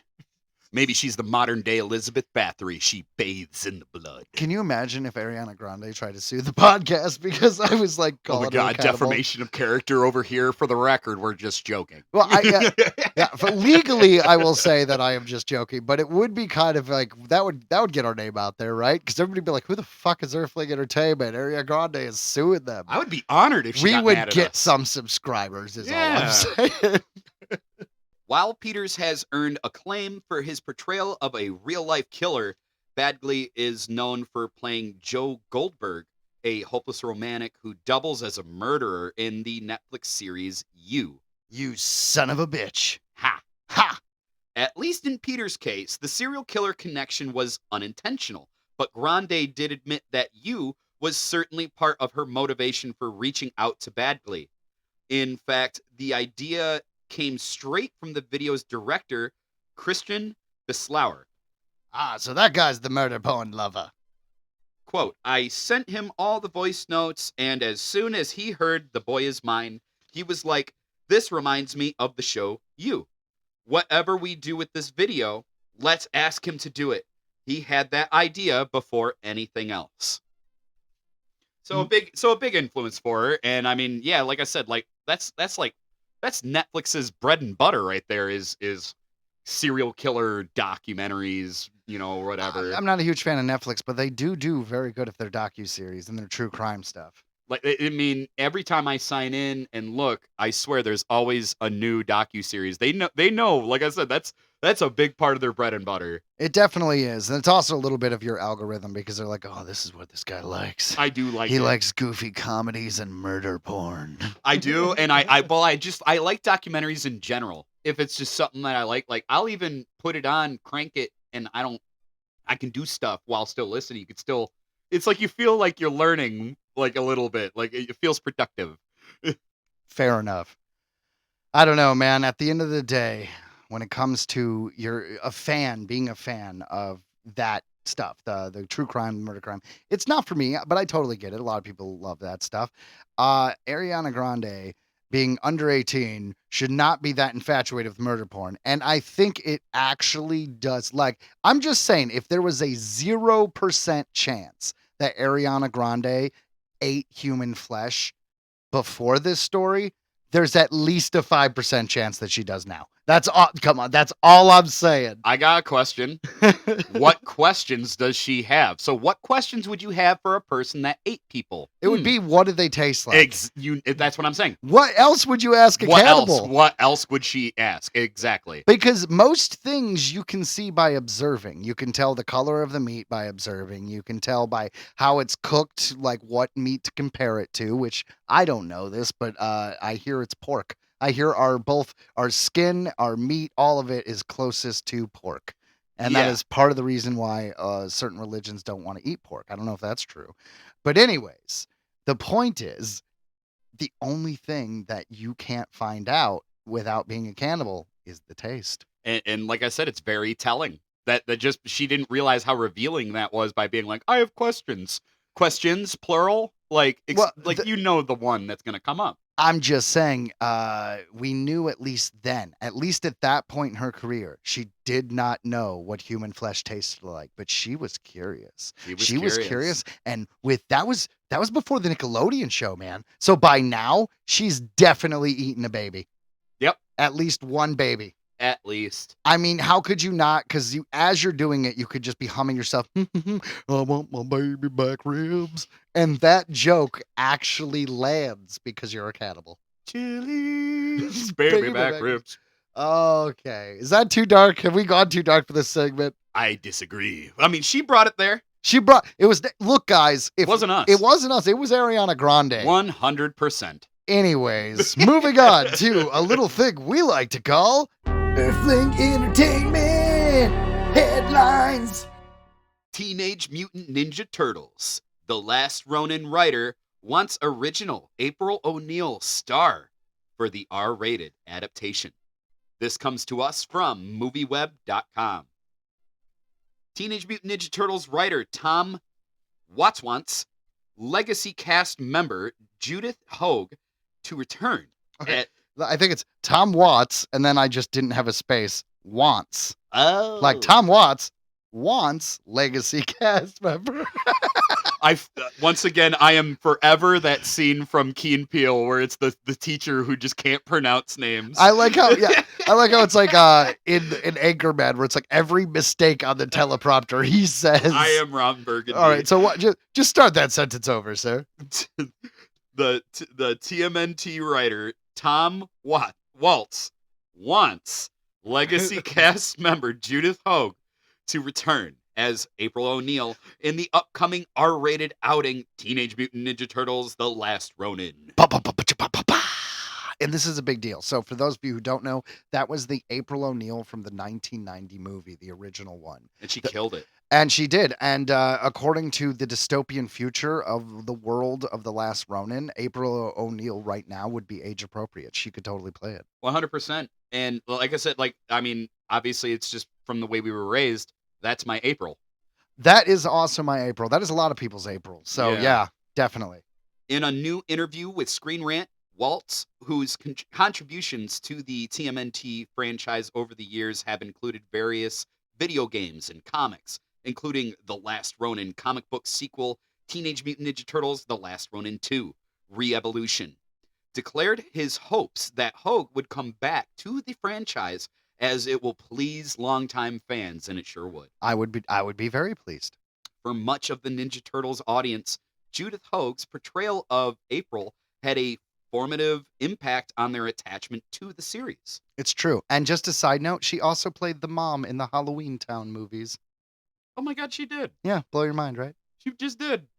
Yeah. Judith Hoag first starred as reporter April O'Neil in the 1990 live-action adaptation of Teenage Mutant Ninja Turtles, a movie that still holds a special place in the hearts of fans and here on Earthling Entertainment. While the actress did not reprise the role in future sequels, she did make a cameo in a deleted scene from the 2016 reboot Teenage Mutant Ninja Turtles: Out of the Shadows. Yeah, and you know what? Out of the Shadows was the better out of the two Michael Bay films, I will say. It's 2014, 2016, and Out of the Shadows, I will say the only issue with that film would there be their characterization of Casey Jones was way off base. They made him like this weird, like rogue cop, and it's like that's not Casey Jones. But they did get the Turtles' personality a bit better. But anyways, definitely the lesser of the Ninja Turtle live action films would be the Michael Bay movies. Well, and that one had the Krang as well. Krang, yeah. Krang showed up for sure, and that was cool. Alongside an R-rated live action adaptation of The Last Ronin, a video game based on the story is also now in development. I know. I'm very excited for that. I didn't know that. And Waltz hopes that Hoag will be involved in some capacity. Maybe she'll do a voice in the video game if she's not in the movie. Fuck, that'd be so cool. My dream is for the lovely and talented Judith Hoag to be a part of something. This is obviously a quote. Yeah, that we do in other medias for The Last Ronin. Created by Kevin Eastman, Peter Laird, Tom Waltz and Andy Kuhn from the art from Kuhn and Ben Bates. Teenage Mutant Ninja Turtles: The Last Ronin began back in 2020 and ran for 5 issues. It did. IDW said it was some of their best-selling comics like ever, and it's in that company's like years of existing. Well, I mean, and it was in 2020, so think about that. A lot of people were stuck at home. Well, also, it's like a lot of the fans of Ninja Turtles now grow up and they want like an adult version, and it's going full circle because it started out as an adult comic, so it's very cool. Well, yeah, and they're still making content for the kids, and my kids are into it. So Yeah. The TMNT Mutant Mayhem movie also has a TV show called Tales from the Teenage Mutant Ninja Turtles, and that's going to be on Paramount Plus. And it's a more animated version because the movie was 3D animated, so this is more 2D animated, but it's somehow in the same style. I don't know. If you're into Ninja Turtles and you want a new Ninja Turtles show, that's going to be out in Paramount Plus. I'll bet you it'll be good because I actually like the fact that they use like child actors for the voice actors of the Turtles. Yeah, and they are reprising their roles, and I really liked the movie. We actually did a review. If you guys want to see it, it's on this channel. I think it's like one of the first. That was It's like the first thing we did. So was if the you go first thing all the way down to the beginning. Right, but it's technically the second thing we posted. We posted it as a bonus, but we literally recorded that first before anything else. You're right. History. Hold on. History. Oh, it didn't work. I was messing with the reverb, guys, and wait, hold on. Let's see if we can do this. History.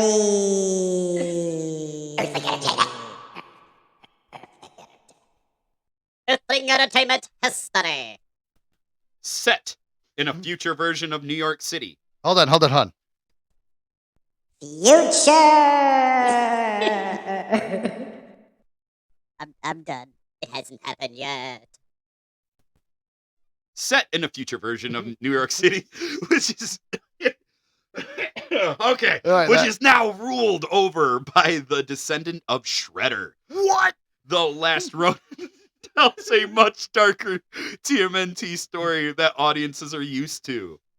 You can check out the official synopsis for Teenage Mutant Ninja Turtles: The Last Ronin below.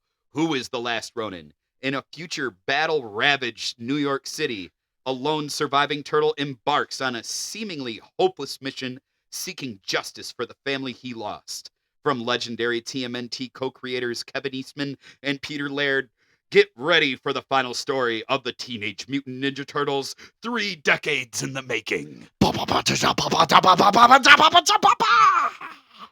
really like the Turtles. The live-action adaptation of Teenage Mutant Ninja Turtles: The Last Ronin is being produced by Walter Hamada. What? For Paramount Pictures. Holy shit! With Boy Kills World and Child's Play writer Tyler Burton Smith penning the script. I just pooped! No director or cast members have yet been announced. Well, that's not exciting. Oh. Yeah.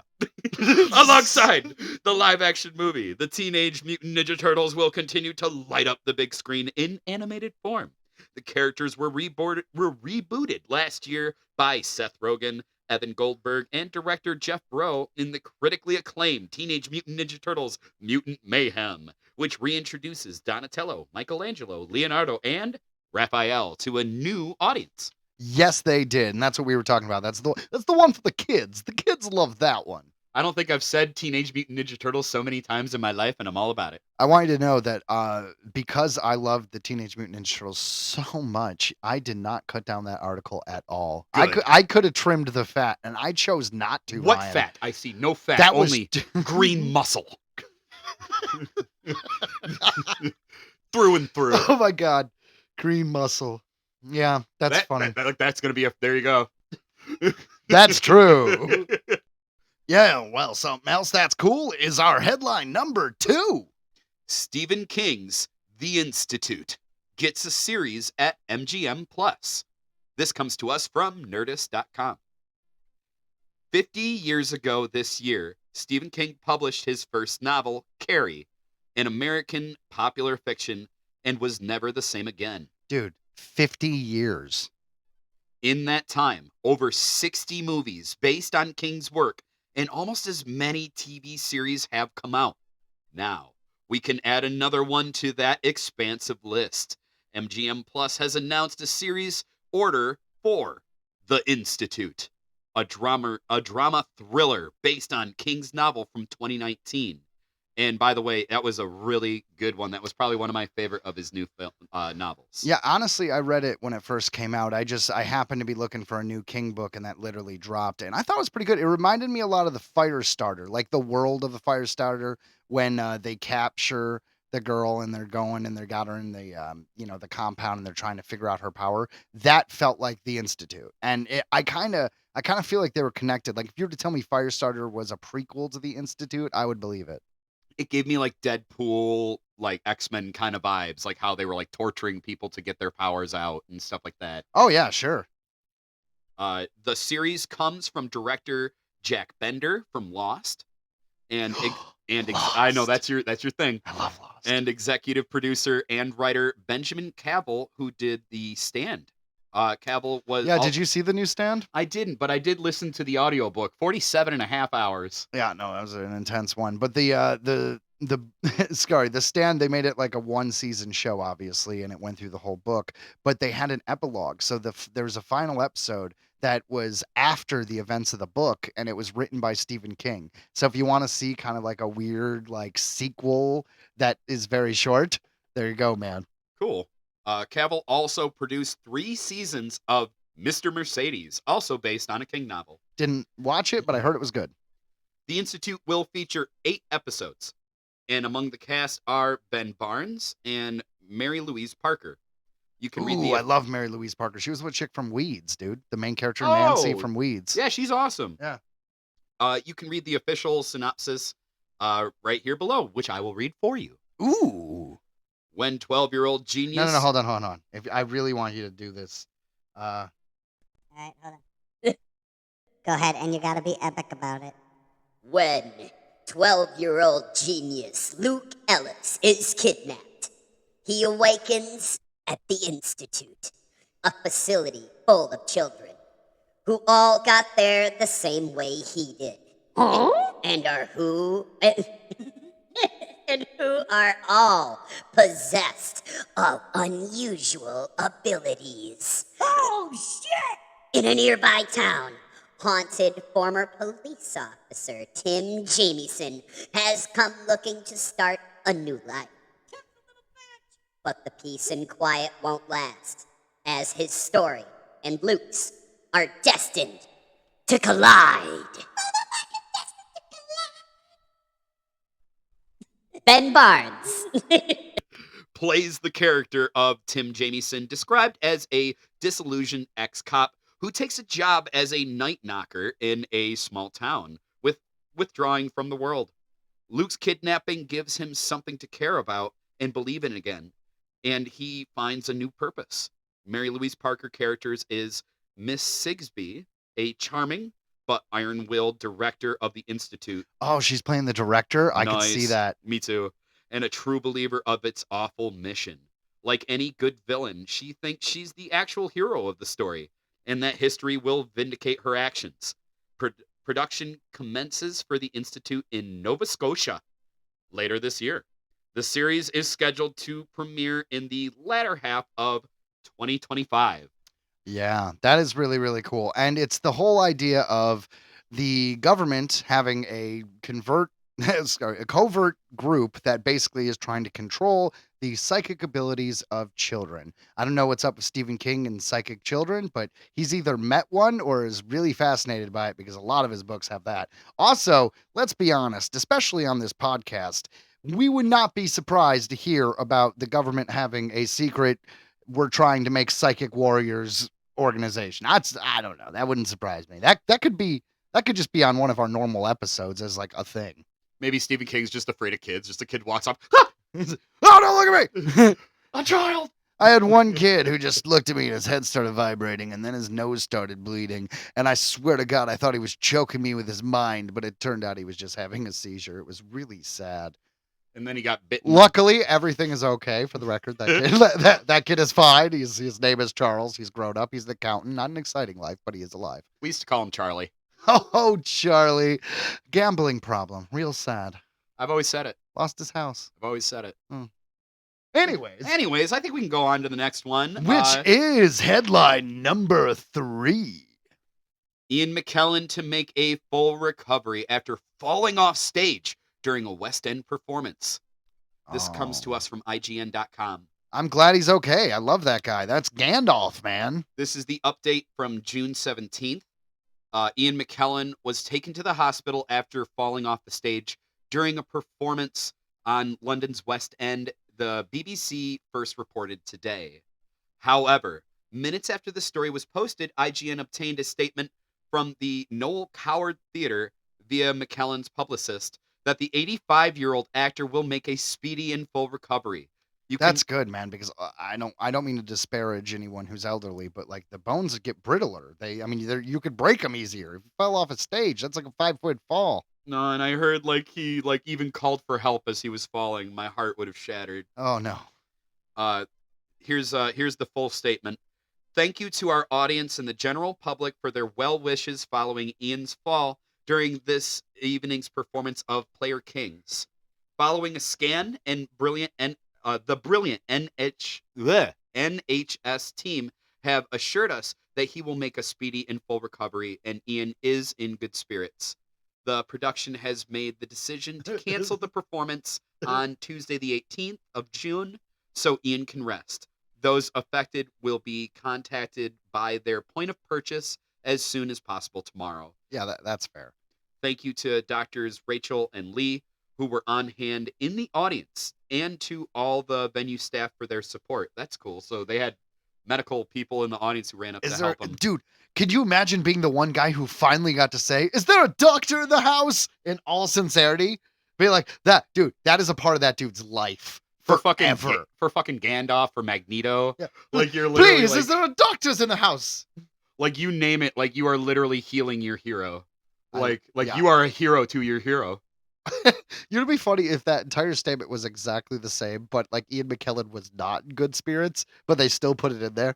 They're like, we're gonna do this, and he's okay. He's actually kind of pissed off, but everything is fine.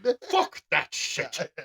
You tell them to eat. He my called me a shit. bloody twit, but he's good. I could see him being like, "What? Fuck you!" Like, no, actually, I heard he's like really like the sweetest dude like ever. He seems like a nice guy. Yeah. McKellen, known for his roles as Gandalf in Lord of the Rings trilogy and Magneto in the X-Men films, was in the midst of a performance of Player Kings at the Noel Coward Theatre when he lost his footing and fell during the fight scene. The BBC reported, according to the BBC, the theater was evacuated afterwards and the audience was informed... Old man down! Get the fuck out! Gandalf has fallen! Get the fuck out of here! We don't even know when magic Wait. repercussions are going down. Why are you still standing there? Get out! Have you seen Magneto pissed? Run! Oh no. I really so this is what they released. I really hope that he is going to be all right. Audience member Sandro Trappini told the BBC. As far as I saw, he was conscious because he was asking for assistance. Well, it's hard to do that unconscious. That breaks my heart. Writer and broadcaster Paul Nero wrote on X earlier today, audience shocked by Sir Ian McKellen's fall off stage tonight at Noel Coward Theatre. Staff working hard to help him. Thoughts with him, cast and crew. McKellen plays John Falstaff in Player Kings, a production of Shakespeare's Henry the Fourth. No, sorry. Yes? Fourth? Yes, Henry the Fourth. I'm terrible with I Roman feel like numerals. it's probably Henry VIII because it's usually Henry VIII. Where is it? Hold on. Oh, you're probably right. I'm terrible with No, Roman that numerals. is fourth. That That's is Henry what the I thought. Fourth. Yeah, you're right. Parts 1 and 2. It began in its 12-week run on the West End in April and is set to move to the Bristol Hippodrome in July, reports The Guardian. In addition to his famous film roles, McKellen has long been a stage actor, having played Shakespeare's characters Macbeth, King Lear, Richard II, Coriolanus, Iago, and Richard III. Coriolanus? Anus. Amateur. Richard III in the past and winning several Olivier Awards. Your rectum. He also recently starred in a film version of Hamlet from director Sean Matthias. And I'm just calling it right now. No one has said this. This is not official news, but he will probably show up in Deadpool and Wolverine. Yes, I hope so. I hope so too. I hope a lot of things when it comes to that movie. One, I hope the box office is as big as they say. They're estimating up to $200 million for an opening weekend, which would be astounding and by far the biggest box office of the year. I hope for so much in this world, and it's all to do with movies because I feel like in this crazy land, that is the only expectation that can actually be met is my love for the entertainment industry. It's a staple for life, my friend. Well, the entertainment industry had some issues with obviously the pandemic, and then recently last year with the dual strikes of the Writers Guild and the actors. I mean, a lot. That's why there's not a lot of things coming out right now. So the movie theaters are starving for content, which is also why there's been so many re-releases this year, like Spider-Man and other movies that are coming out. And it's a big old question, like how do we handle this? How do we move forward as a film industry? Well, one person, well, I shouldn't say person, company, Sony Pictures is actually trying to move forward with something a little different. They've bought a movie franchise. I mean, like a movie theater like franchise. They bought movie theaters. Interesting. Yeah. Sony Pictures buys Alamo Drafthouse. What? This comes to us from. Since we don't have Little John doing that, I'm gonna just do it myself every You time. do a great job at it, actually. It's pretty comparable. Excellent. This comes to us from Variety.com. Sony Pictures Entertainment has acquired the theater chain Alamo Drafthouse Cinema. Under its new ownership, Alamo Drafthouse will be managed under a newly established division, Sony Pictures Experiences. Sony Pictures Experiences. It's not just a movie, it's an experience. You feel that little tickle on the back of your neck? That's just my tongue. Don't call the cops, it's just an experience. I feel it, brother.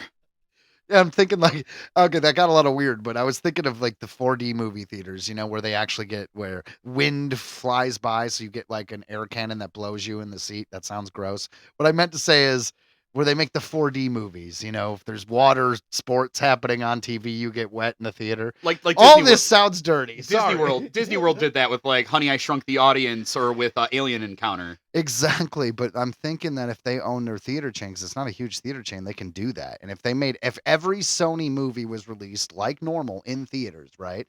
But their theater, their Alamo Drafthouse theaters had the 4D experience with any Sony movie that came out. That'd be awesome. It would be. And back in the day, like with like the old Vincent Price movies, they used to have shit set up in the theater to scare audiences, like spiders that would come down from the ceiling or stuff like that. There's a movie called The Tingler, and it was most famous because they had like a little electric shock in all the seats that zapped people. Oh my God. Yeah, I think so. I might be confusing that with an event that happened in the matinee movie, starring John Goodman, but there was... I did see that movie, though, The Tingler. Yeah, right? There you go. It's a classic. The Tingler. It's black and white and a little creepy. Yeah. In a press release touting the sale, the company said it reinforces Sony Pictures Entertainment's long-held commitment to theatrical exhibition and continued initiatives in experimental entertainment. Alamo has been quietly soliciting offers for the past several months, but had struggled to find a buyer. Alamo Drafthouse's Michael Kusterman will remain CEO of the pioneering dine-in movie theater chain and head Sony Pictures Experiences. All 35 of the chain's cinemas will operate under Alamo Drafthouse brand. Alamo Drafthouse owned Fantastic Fest. Its popular genre film festival is included in the acquisition and will also continue to be operated by Alamo Drafthouse. The company's headquarters will remain in Austin, Texas. It has locations in 25 metro areas. We believe strongly in engaging entertainment fans outside of the home in fun and distinctive ways, Ahuja said in a statement. Alamo Drafthouse's differentiated movie-going experience, admired brand, and devoted community fit well with this vision. Alamo's Kusterman hailed the deal as historic. It means a rare time in recent history when a studio has purchased a theater chain. It's something that was made easier after the Paramount Decree, a 1948 antitrust Supreme Court decision that prevented film production companies from owning exhibition companies, was allowed to sunset in 2020. Yeah, no, see, that is actually a big deal. That's the history here.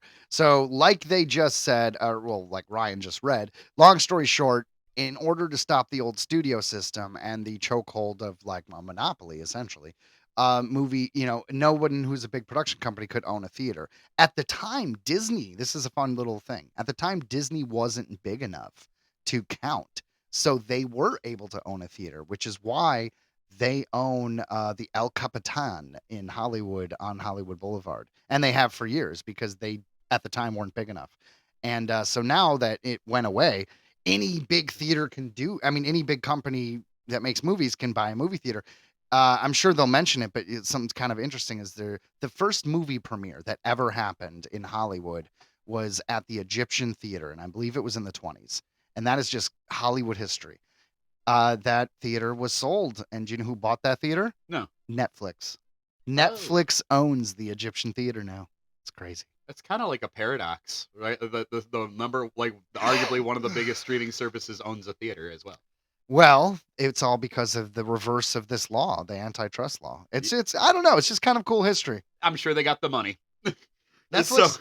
I think so, yeah.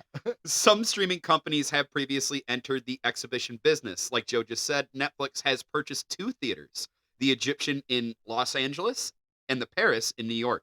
Oh, I didn't know about the Paris. And Amazon bought a venue owned by the ArcLight in Culver City. It's unclear if the sale of the Alamo I will... wish they bought the one in Hollywood, the Cineramic Dome. That'd have That's been a- also a famous Yeah. film. It's a big dome theater. I used to see so many movies there. I saw Godzilla there. I saw Power Rangers there. Me and my wife went on our first date and saw the 2017 Power Ranger movie at the ArcLight Cinerama Dome in Hollywood. Yeah. How was it? Well, that film, the theater, it's old, it's famous, it's awesome, but it is kind of in a dome, but it's not on the ceiling, it's just on the wall, but it does stretch around. So if you're too much on the side, it does kind of, it's like looking into the inside of like a bowl or an egg. It's kind Makes of weird. sense. Yeah. It's unclear if the sale of the Alamo will entice other entertainment companies to get their own theater chains. So yeah, that's the end of that article. So that's interesting. And yeah, I hope that they do it like you were saying, where it's they actually incorporate some fun shit that works with the movie. Like I said, my experience relation would be Disney World. Yeah, no, I mean, you got to, right? It would be really cool because the thing is, like, what else do you do? Because otherwise, you're just a normal theater because you can't only show Sony movies because the issue is Sony isn't producing enough movies to keep a theater running. You know, they have to show other people's movies. So how do you separate it? Like, why would you own a theater? Well, it's obviously a place to keep your movies out in the theater experience longer.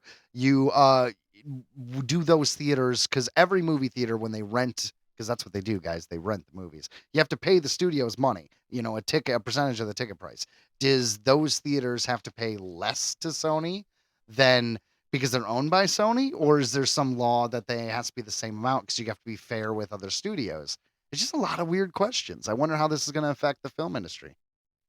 I agree, but it is brilliant. I guess I never really thought about them bringing back like that, stuff happening to you while you're sitting there that, goes with the film. Because think about it, they'll sell out every single movie. This is going to be great for the films. This is going to be great for the theater.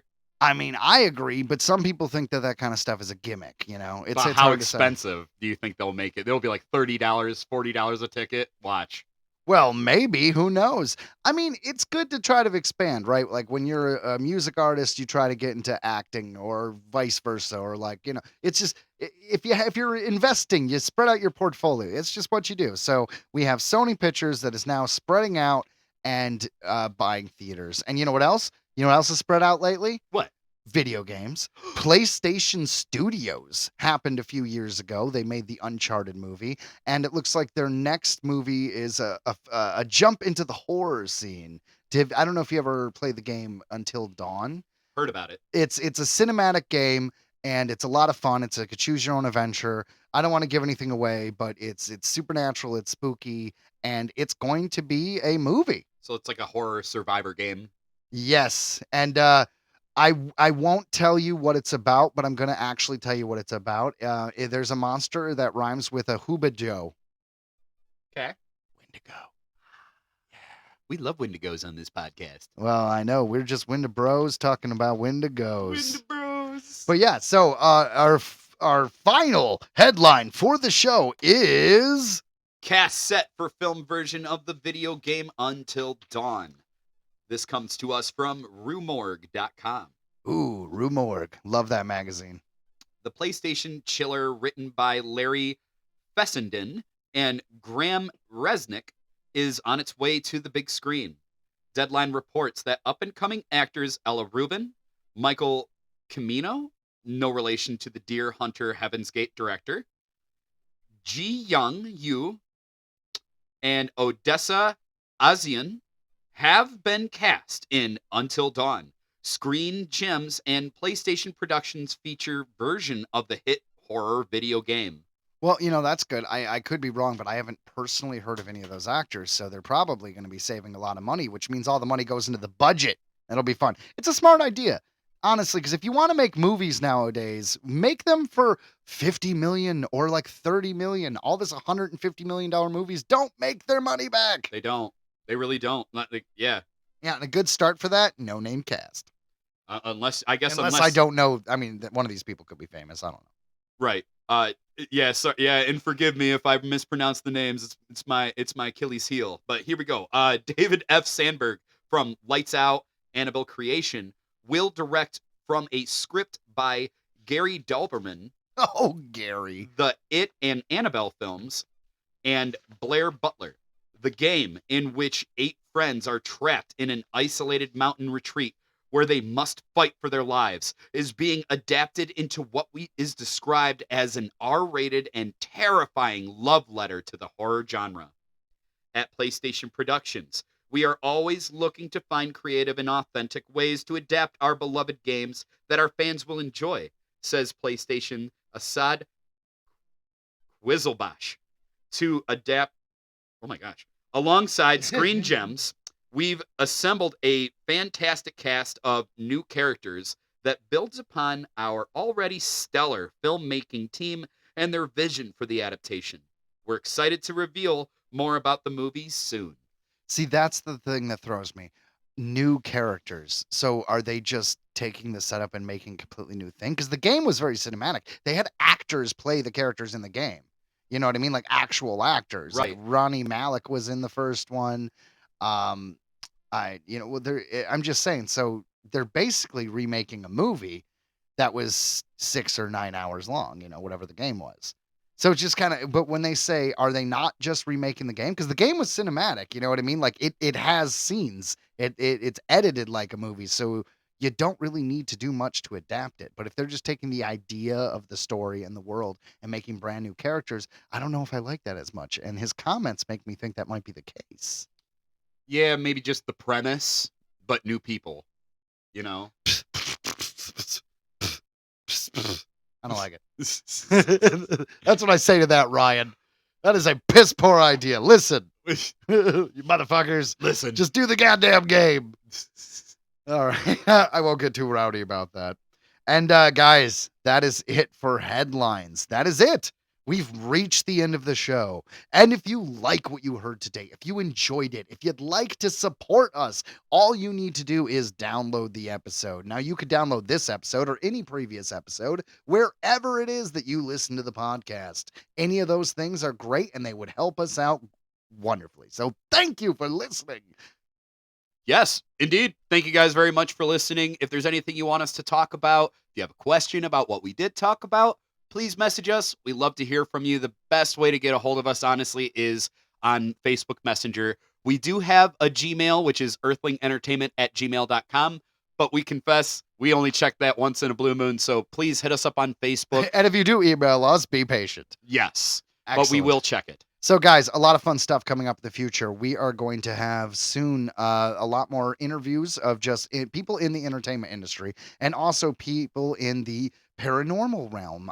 We have some contactees that we're going to be talking to soon, a few people who have worked for the government, and then we also have a few filmmakers, and all this is lined up and is going to be coming out over the summer and into the fall at the latest. So get ready for all of that, and thank you for listening, and thank you for to continue listening from all of us here at Earthling Entertainment.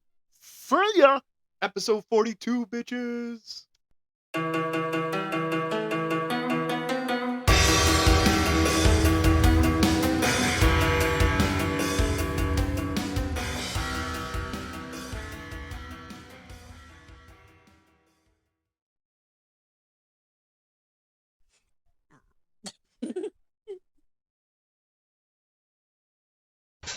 Earthling Entertainment special report. So it looks like Justin Timberlake just got pulled over with a DWI.